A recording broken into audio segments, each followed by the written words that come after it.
آپ نے فرمایا کہ کچھ لوگ سورج کی طرف چلے جائیں گے، کچھ چاند کی طرف چلے جائیں گے، یعنی ان کی عبادت کرتے تھے، کچھ بتوں کی طرف چلے جائیں گے جو بتوں کی عبادت کرتے تھے۔ یہ امت بچے گی، یعنی اس امت کے وہ لوگ جو توحید پرست ہوں گے، توحید والے، جنہوں نے اللہ کی عبادت کیا تھا، اللہ کے سوا کسی اور کی عبادت نہیں کی تھی، ایسے خوش نصیب لوگ بچیں گے۔ باقی تو وہ گئے جنہوں نے غیر اللہ کی عبادت کیے تھے۔ ہمارے لیے خوشی کا موقع یہ ہے کہ اللہ نے الحمدللہ ہمیں صاحب توحید بنایا ہے، صاحب ایمان بنایا، سچی توحید عطا کیا ہے، کتاب و سنت کی روشنی ہم کو عطا کیا ہے۔ ہمیں اس پر اللہ کا شکر جتنا ہو سکے ادا کرنا چاہیے کہ ہمیں ادھر ادھر سر پٹکنے سے بچایا ہے، دوسروں کے آستانوں پر جانے سے بچایا ہے۔ اللہ اسی پر ہمیں موت بھی نصیب فرمائے، اسی توحید پر اللہ ہمیں خاتمہ نصیب فرمائے۔ یہ دنیا کی سب سے عظیم نعمت ہے۔ تو جب یہ امت، یہ لوگ بچیں گے، اسی میں منافق بھی ہوں گے، بعد میں ایک نور، ایک روشنی ملے گی جس میں جنتی لوگ جنت تک پہنچ جائیں گے، منافقین تھوڑی دور چلیں گے، ان کی روشنی غائب ہو جائے گی۔ تو وہ جنتیوں سے، اہل ایمان سے کہیں گے نقتبس من نورکم، رکو تو ذرا، تمہاری روشنی میں سے ہم کو بھی لے لینے دو، ہم بھی تمہارے ساتھ جنت کی طرف چلیں گے۔ تو جنتی کہیں گے جاؤ واپس، فلتمسوا نورا، ادھر پیچھے جا کر روشنی تلاش کر کے لاؤ، تمہارے پاس، تم اتنی حیثیت تمہاری نہیں ہے کہ اب تم کو روشنی ملے۔ دنیا میں روشنی کے باوجود منافق کہتے ہیں، زبان سے تو بول دے کہ ہم مسلمان ہیں، ایمان کا اقرار کرے، لیکن دل میں کفر چھپا ہوا ہے۔ نبی صلی اللہ علیہ وسلم کے زمانے میں ایسے بد نصیب لوگ تھے، کیسی قسمت کے مارے تھے کہ نبی کو اپنی آنکھوں سے دیکھ رہے ہیں، نبی کے پیچھے نماز بھی پڑھ رہے ہیں، لیکن دل میں کفر چھپا ہوا تھا۔ اللہ نے ایسے بد نصیبوں کے بارے میں فرمایا ان المنافقین فی الدرک الاسفل من النار، منافق جہنم کے سب سے نچلے درجے میں ہوں گے، مشرک کافر بھی اوپر رہیں گے، یہ سب سے نیچے رہیں گے، کیونکہ سب سے بدبخت تھے کہ اقرار کرنے کے بعد، ایمان کا اظہار کرنے کے بعد بھی کفر دل میں رکھے ہوئے تھے۔ تو قیامت کے دن جب یہ سب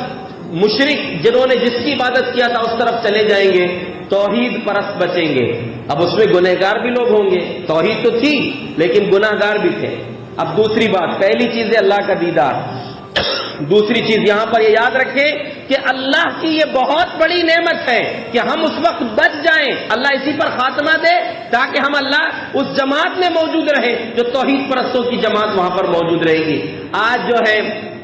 کچھ دنوں پہلے جو ایک سیلاب آیا ہوا تھا، بہت ساری مسلم لڑکیاں مرتد ہو گئیں، ارتداد کا شکار ہو گئیں، غلط راہ پر نکل پڑی۔ ایسا نہیں ہے کہ وہ معاملہ تھم گیا، کبھی کبھی چوری چھپے بھی ہوتا رہتا ہے۔ ایسی لڑکیوں کو یہ یاد رکھنا چاہیے، ان کے ماں باپ کو یہ یاد رکھنا چاہیے کہ چھوٹی سی جھوٹی سڑک چھاپ محبت کے چکر میں اللہ کی سچی محبت کو بھول جاتی ہیں، توحید کو بھول جاتی ہیں۔ توحید نعمت کیا ہے، اس کی نعمت کو سمجھے نہیں۔ اصل میں ہمارے دادا ابا پردادا سب جو ہے مسلمان تھے، توحید والے تھے، اس لیے ہم کو اس کی نعمت کی قدر نہیں۔ اس توحید کی نعمت کی قدر ان لوگوں نے کیا ہے جنہوں نے سامنے توحید کو قبول کیا تھا، جو غلط تھے اس کے بعد صحیح راستے پر آئے تھے۔ حضرت بلال حبشی تھے، غلامی کی زندگی گزار رہے تھے، ان کو حضرت ابوبکر صدیق نے آزاد کروائے۔ امیہ بن خلف ان کا مالک گرم ریت میں لٹا کر پتھر رکھ دیتا تھا، انگاروں پر لٹا کر پتھر رکھ دیتا تھا، رسی گلے میں ڈال کر گھسیٹتے تھے، اس کے باوجود بھی اس توحید پر وہ قائم رہے۔ ان سے کہا جاتا تھا کہ انکار کر دو، کہتے نہیں، احد، اللہ اکیلا ہے۔ حضرت مصعب بن عمیر رضی اللہ عنہ جو مکہ سے سب سے پہلے داعی بن کے مدینہ گئے تھے اسلام کی دعوت کے لیے، شہزادے تھے، یہ بڑا قیمتی لباس پہنتے تھے، سب سے اچھی خوشبو لگاتے تھے، جس راستے سے گزر جائیں تو اتنی خوشبو آتی تھی کہ لوگ پہچان لیتے کہ یہاں سے مصعب بن عمیر گزرے۔ شہزادے تھے، لیکن جب اسلام قبول کیے، ماں نے گھر سے نکال دیا، توحید کی خاطر یہ عیش و آرام چھوڑ دیے، ماں نے گھر سے نکال دیا، ناز و نخرے میں پلے ہوئے تھے۔ جب باہر کی شدت اور تکلیفیں برداشت کی تو ان کے جسم کی چمڑی ایسی نکل گئی تھی جیسے سانپ کی کچلی نکل جاتی ہے، ایسی چمڑی ان کی نکل گئی تھی، لیکن اس کے باوجود توحید پر وہ ثابت قدم رہے۔ اور جب خاتمہ ہوا تھا ان کا، غزوہ احد میں شہید ہوئے تھے، حضرت عبد الرحمن بن عوف رضی اللہ عنہ ایک دن گھر میں روزہ رکھے تھے، گھر تشریف لائے باہر سے، شام کو افطاری کے لیے کچھ سامان رکھا گیا،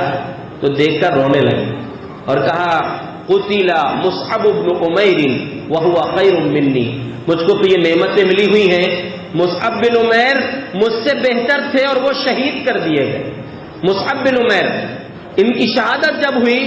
ان کو کفن دینے کے لیے بھی کپڑا نہیں تھا، توحید کے لیے اپنی جان بھی قربان کر دیا، جبکہ عیش و آرام میں پلے تھے، شہزادے کی طرح زندگی گزارے تھے، لیکن جب شہادت ہوئی ہے تو ایک چادر تھی جسم کو ڈھانکنے کے لیے، سر ڈھانکتے تھے تو پیر کھلتے تھے، پیر ڈھانکتے تھے تو سر کھل جاتا تھا۔ نبی صلی اللہ علیہ وسلم نے فرمایا سر کو ڈھانک دو کپڑے سے اور پیر میں اذخر گھاس، وہاں کی گھاس ہوتی تھی اذخر، وہ گھاس ڈال کے ان کے پیروں کو ڈھانک دو۔ توحید کے لیے کیا قربانیاں لوگوں نے دی ہیں۔ حضرت آسیہ، عورتوں کو یاد رکھنا چاہیے، شوہر اگر کبھی کبھی ایسا ہوتا ہے کہ توحید پرست گھرانے کی لڑکی تھی، ایسی جگہ میں چلے گئی جہاں پر شرکیہ ماحول ہے، جہاں سارے کام ہوتے، جہاں بدعقیدگیاں ہیں،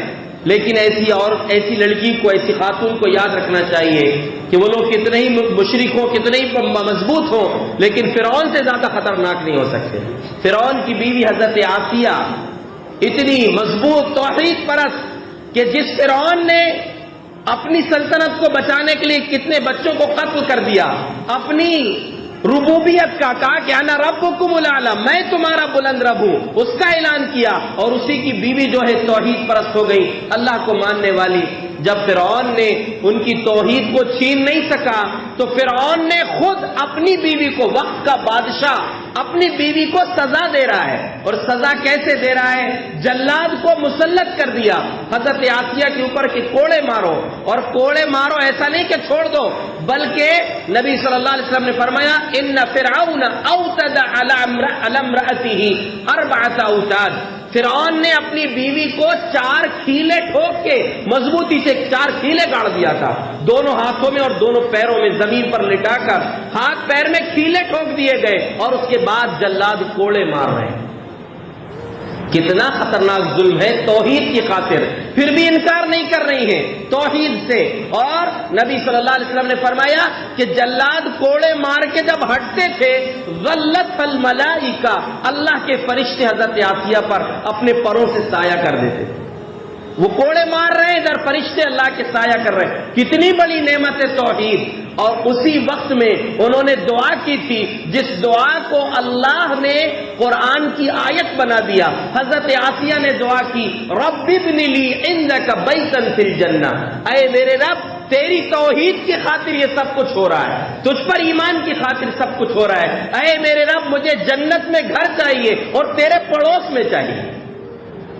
اللہ نے حضرت آسیہ کی دعا ایسے قبول کیا، نبی صلی اللہ علیہ وسلم نے فرمایا آسمان کے پردے کھول کے اللہ نے ان کو دنیا میں جنت دکھا دیا کہ آسیہ تمہاری روح ادھر نکلے گی، جنت کے محلات تمہارا انتظار کر رہے ہیں۔ یہ توحید ہے جس کی قدر، جس کی نعمت ہم کو نہیں معلوم، چھوٹی سی چیز میں ہم اس سے سودا کر لیتے ہیں، ہم اس توحید کے تقاضے عبادت کو پورا نہیں کرتے، نمازوں سے ہمارا رابطہ نہیں ہے، ہمارا عبادات سے تعلق نہیں ہے، ہمارے اخلاق میں کمزوری ہے، اصل میں توحید میں کمزور ہے۔ ہماری توحید مضبوط ہونا چاہیے، ہمیں یقین ہونا چاہیے کہ اللہ کے سامنے کھڑے ہونا ہے، تو جب قیامت کے دن یہ اعلان کیا جائے گا جو جس کی عبادت کرتا تھا اس کے ساتھ چلے جائے، ہم ان خوش نصیبوں میں شامل ہو سکتے ہیں جو توحید پرست